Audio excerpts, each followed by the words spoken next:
예수님의 사상이 진보적이냐 보수적이냐 하는 토론은 이보다도 불필요한 토론은 있을 수가 없습니다. 지금처럼 우리 사회가 분열되어 있는 상황에서 예수님이 진보적이냐 보수적이냐 하는 것은 편가르기용으로 이용될 것이 뻔합니다. 거 봐라, 예수님도 우리처럼 생각하시지 않느냐, 이런 식으로 예수님은 사람들이 당신을 이용하라고 오신 것이 아닙니다. 예수님은 이쪽 편도 아니고 저쪽 편도 아니고 예수님은 당신 편이고 하나님 편입니다. 우리가 예수님의 편을 드는 법을 배워야지 예수님을 우리 편으로 끌어들이려고 하는 것처럼 모자라는 일이 없습니다. 그러나 굳이 예수님의 가르침을 진지하게 공부를 한다면 다음을 생각할 수 있을 것입니다. 이것이 우리가 신앙을 이해하는 데 도움이 될 것입니다. 먼저 예수님의 사상에는 매우 급진적인 생각들이 많습니다. 그런데 하도 급진적이어서 어찌할 바를 모릅니다. 용도를 찾지 못합니다. 대충 급진적이라면 소유권을 주장하는 사람들이 나올 법도 한데 하도 급진적이기 때문에 어느 누구도 이건 우리의 생각과 같다라고 주장할 수가 없다는 것입니다. 예컨대 너희 오른손이 너희를 범죄케 하면 찍어내어 버리라는 말씀. 이것은 죄와 유혹에 대한 절대적인 거부 사상을 보여주는 것인데 이건 굉장히 급진적인 말씀이지만 이건 진보도 아니고 보수도 아니고 어느 누구에게도 득이 되지 않는 예수님만의 사상입니다. 자본주의 국가든 사회주의 국가든 만일 이 말씀대로 실천한다면 잘라버려야 할 것이 수도 없이 많을 것입니다. 왜냐하면 자본주의든 사회주의든 썩은 것은 마찬가지이기 때문이 만일 이 말씀을 문자 그대로 우리가 실천한다면 우리 가운데에도 손도 없고 눈도 없는 사람들이 많을 것입니다. 그리고 또 누가 내 오른뺨을 때리면 왼뺨을 돌려대라. 잘 아는 말씀이지요. 이보다도 급진적인 말씀은 찾아볼 수가 없습니다. 충격 그 자체입니다.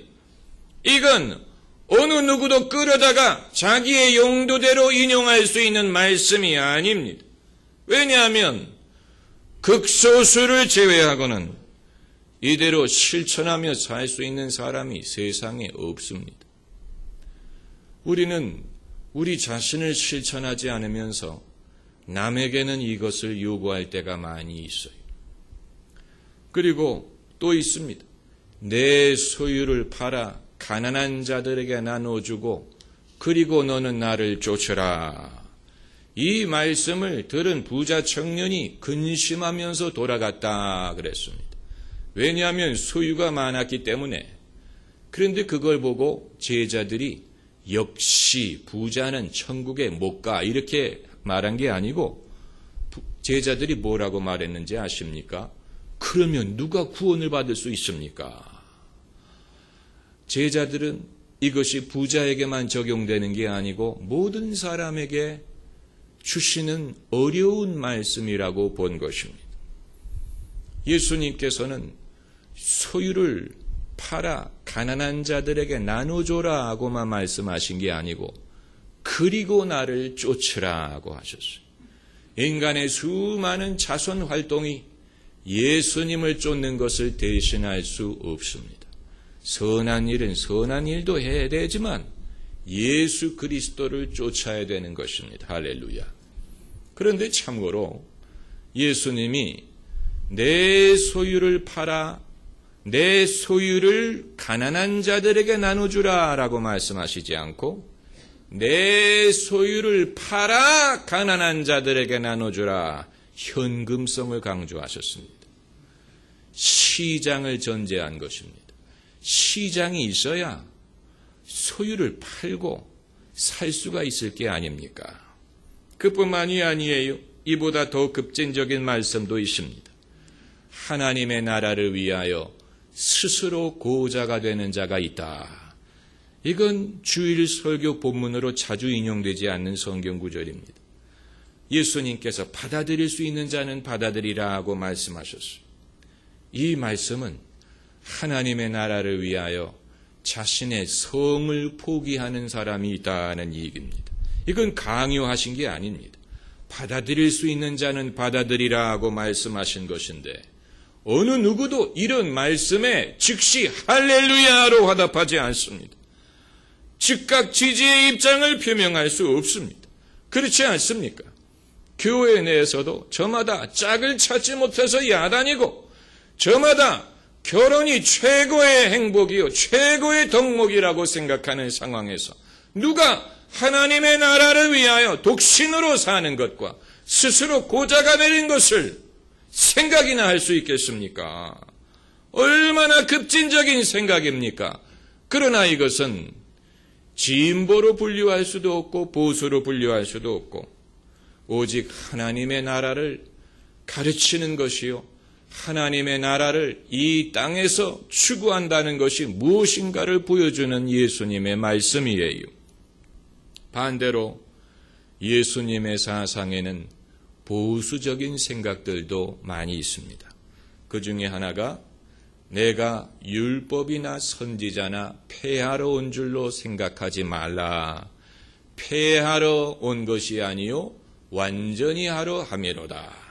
율법과 선지자라는 것은 그들에게 전통이요 과거요 유산입니다. 개혁을 하고자 하는 사람들은 과거와의 단절을 외치고 전통과의 단절을 외치고 과거는 나쁘고 새로운 미래를 창조하자 이런 식으로 하지 않습니까? 그러나 예수님은 그들의 신앙적인 전통과 율법과 선지자를 부인하지 않았어요. 내가 그것을 폐하러 온 것이 아니다. 누구든지 율법과 선지자 중에 작은 것 하나라도 버리거나 그렇게 가르치는 자는 천국에서 지극히 작다 일컬음을 받을 것이다 하고 말씀하셨습니다. 그리고 예수님은 인간 개인의 운명의 궁극적인 책임이 개인 자신에게 있다고 말씀하셨어요. 이건 남을 탓할 수 있는 것이 아닙니다. 국가를 탓할 수 없고 부모를 탓할 수 없고 하나님을 탓할 수 없고 운명이나 팔자나 운을 탓할 수가 없습니다. 사람 하기 나름이에요. 며칠 전에 미국의 오바마 대통령이 어느 고등학교를 가서 이와 비슷한 연설을 했는데 바로 뒤에 앉아있던 학생이 꾸벅꾸벅 조는 장면이 카메라에 찍혔다고 합니다. 여러분은 졸지 마시기를 바랍니다. 아무리 좋은 말씀이라도 졸면 그러니까 뒤에 있는 학생은 얼마나 괴롭겠습니까? 그래서 졸았다가 깼다가 사람들이 박수치면 자기도 쳤다가 그러니까 그 위치가 그렇게 된 것이지요. 오바마 그러나 오바마가 믿음의 관점에서 말하는 건 아니죠. 그런데 이제 예수님 말씀 중에 개인의 역할과 책임을 제일 강조한 말씀이 뭐냐면 내 믿은 대로 될지어다 라는 말씀. 위대한 말씀이 내 믿은 대로 될지어다. 내 능력대로 될지어다가 아니고 내 팔자대로 될지어다가 아니 내 운대로 될지어다도 아니에요. 내 믿은 대로 될지어다. 위대한 말씀.